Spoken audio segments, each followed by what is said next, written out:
Assalamualaikum warahmatullahi wabarakatuh.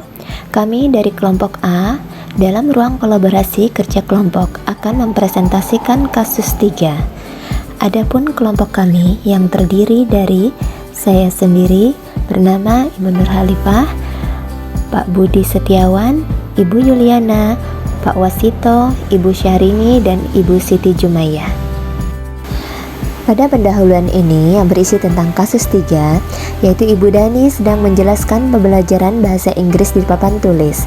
Namun beliau memperhatikan bahwa Fajar malah tidur-tiduran dan tampak acuh tak acuh pada pelajarannya. Fajar, coba jawab pertanyaan nomor 3. Maju ke depan dan kerjakan di papan tulis.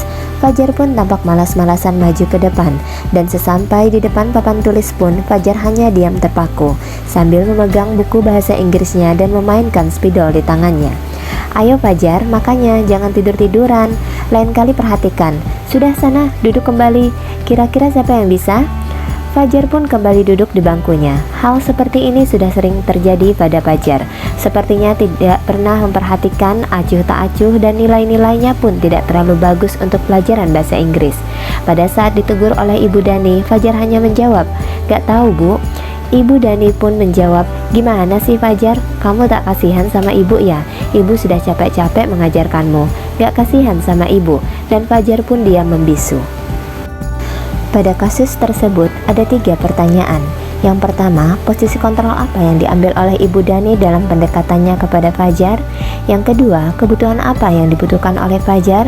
Dan pertanyaan yang ketiga, bila mana Ibu Dani mengambil posisi pemantau, apa yang akan dilakukan atau dikatakan olehnya? Hasil diskusi kelompok kami pada pertanyaan nomor 1, yaitu posisi kontrol apa yang diambil oleh Ibu Dani dalam pendekatannya kepada Fajar, yaitu Ibu Dani menggunakan pendekatan pembuat orang merasa bersalah. Pada kasus ini, biasanya guru akan bersuara lebih lembut. Pembuat orang merasa bersalah akan menggunakan keheningan yang membuat orang lain merasa tidak nyaman, bersalah, atau rendah diri. Seperti yang dikatakan Ibu Dani pada kasus ini, yaitu, "Gimana sih Fajar?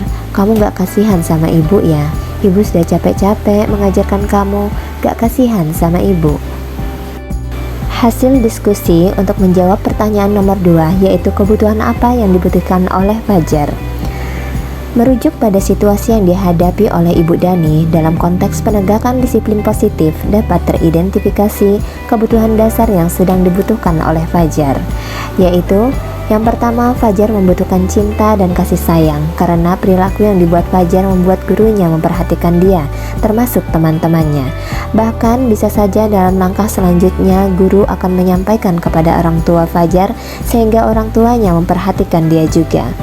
Yang kedua, Fajar membutuhkan kebebasan atau kebutuhan akan pilihan. Dalam kasus ini mungkin Fajar merasa bosan dengan penyajian materi yang disampaikan oleh gurunya. Mungkin guru dalam menyampaikan materi monoton dan kurang variatif. Maka Fajar sedang memenuhi kebutuhannya akan kebebasan. Yang ketiga, Fajar membutuhkan kesenangan atau kebutuhan untuk merasa senang. Dalam kasus ini, Fajar melakukannya karena iseng saja dan dia menikmati ekspresi wajah gurunya yang merasa kesal, atau mungkin juga ada temannya yang merasa lucu dengan tingkah Fajar. Maka Fajar sedang berusaha memenuhi kebutuhannya akan kesenangan. Yang kelima, Fajar membutuhkan kebutuhan bertahan hidup. Dalam kasus ini, apabila jawaban Fajar ketika ditanya oleh Ibu Dani adalah karena ia masih mengantuk atau kelelahan karena kurang tidur atau istirahat akibat dari membantu orang tuanya di rumah, maka ketika di kelas tampak bermalas-malasan dan kurang bersemangat. Jadi kebutuhan dasar yang sedang berusaha dipenuhi oleh Fajar adalah kebutuhan untuk bertahan hidup. Hasil diskusi untuk menjawab pertanyaan nomor 3, yaitu bila mana Ibu Dani mengambil posisi pemantau, apa yang akan dilakukan atau dikatakan olehnya. Jika Ibu Dani mengambil posisi sebagai pemantau, maka yang akan dilakukan oleh Ibu Dani adalah memanggil Fajar dan menanyakan alasan tentang perilaku Fajar di kelas tadi. Kemudian Ibu Dani akan menuliskan catatan perilaku Fajar ke dalam buku jurnal sikap, termasuk tindak lanjutnya agar terjadi perubahan sikap pada Fajar. Jika Ibu Dani mengambil posisi sebagai pemantau, maka yang akan dikatakan oleh Ibu Dani adalah, yang pertama, apa yang telah kamu lakukan, yaitu untuk menanyakan alasannya. Yang kedua, peraturan apa? Tentunya konsekuensi yang sudah dibuat atau disepakati di kelas. Dan yang ketiga, sanksi apa atau konsekuensinya apa, dan juga merujuk kepada sanksi berdasarkan kesepakatan kelas. Kaitan kasus 3 dengan konsep disiplin positif dan motivasi. Terkait dengan konsep disiplin positif, mengutip kalimat pernyataan KHD yang menyatakan bahwa di mana ada kemerdekaan, disitulah harus ada disiplin yang kuat. Sungguh pun disiplin itu bersifat self-disiplin, yaitu kita sendiri yang mewajibkan kita dengan sekeras-kerasnya.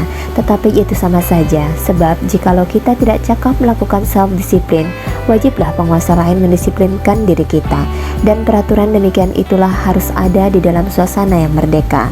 Dalam kasus ini, Ibu Dani berusaha untuk mendisiplinkan Fajar agar mentaati peraturan atau kesepakatan kelas yang sudah dibuat. Terkait dengan motivasi yang dilakukan Ibu Dani, biasa saja hanya menanamkan motivasi untuk menghindari ketidaknyamanan atau hukuman. Kaitan kasus 3 dengan segitiga restitusi. Pada kasus ini, Ibu Dani menyelesaikan masalah tidak merujuk pada disiplin restitusi. Namun, Ibu Dani cenderung merujuk kepada konsekuensi atau sanksi karena Ibu Dani berperan sebagai pemantau. Di sini, murid hanya memahami sanksi yang harus dijalankan karena telah melanggar salah satu peraturan yang telah disepakati di kelas.